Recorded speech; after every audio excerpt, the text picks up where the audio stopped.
નમસ્કાર, આપ જોઈ રહ્યા છો નેશન પ્લસ ન્યૂઝ. હું છું આપની સાથે હેતુ વગર. સખી સહેલી ટ્રસ્ટ દ્વારા દિવ્યાંગ માટે સિટિંગ વોલીબોલ સ્પર્ધા મકરપુરા સ્થિત આવેલી ડોન બોસ્કો સ્કૂલના મેદાનમાં યોજવામાં આવી હતી. સખી સહેલી ટ્રસ્ટ દ્વારા દિવ્યાંગ માટે સિટિંગ વોલીબોલ સ્પર્ધા મકરપુરા સ્થિત આવેલી ડોન બોસ્કો સ્કૂલના મેદાનમાં યોજવામાં આવી હતી, જેમાં ભરૂચ, સુરત, આનંદ, વડોદરાના સ્ત્રી અને પુરુષોની ટીમોએ ઉત્સાહ અને જોશભેર ભાગ લીધો હતો. આ કાર્યક્રમનું દીપ પ્રાગટ્ય મુખ્ય અતિથિ શ્રી વડોદરા શહેર ભાજપ અનુજાતિ મોરચાના પ્રમુખ અને જાણીતા વકીલ હર્ષદ પરમાર અને ઓસમ ક્લબના સ્થાપક પૂજા શાહની ઉપસ્થિતિમાં યોજાયો હતો.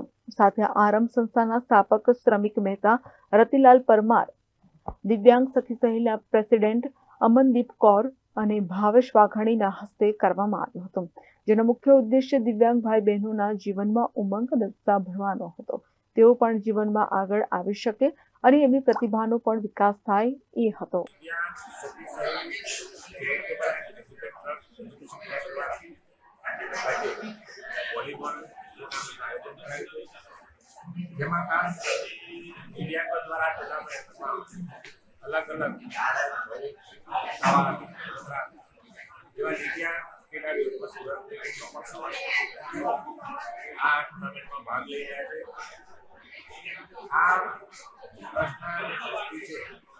એક સુંદર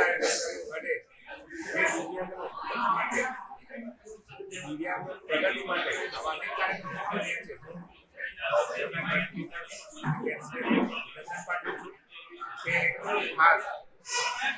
આ દિવ્યાંગોની સાથે ઓળખ આપી રહ્યા છે, સમાજમાં સ્થાન આપી રહ્યા છે અને રમત ક્ષેત્રે દિવ્યાંગોને આગળ લાવી રહ્યા ત્યારે તેમને આ ટ્રસ્ટ દ્વારા ખૂબ જ સુંદર કામગીરી કરી છે અને અવારનવાર આવી કામગીરી કરતા રહે ત્યારે ઘણી વખત અમને અભિનંદન પાઠવું છું અને આવનારા સમયમાં પણ ઘણા વધુ સારા કાર્યક્રમો વિદેશો માટે કરે તેવી અપેક્ષા અને જે આજની ભાગ લઈ રહ્યા મોટેભાગે ખેલાડીઓ છે તેઓને પણ અભિનંદન આપીએ છીએ કે તેઓની ધગસ અને ઉત્સાહને કારણે આજે આ ટુર્નામેન્ટ શક્ય થઈ રહી છે. ત્યારે ઘણી વખત તમામ ટીમોને અભિનંદન પાઠવવાની સારામાં સારું પ્રદર્શન કરે છે.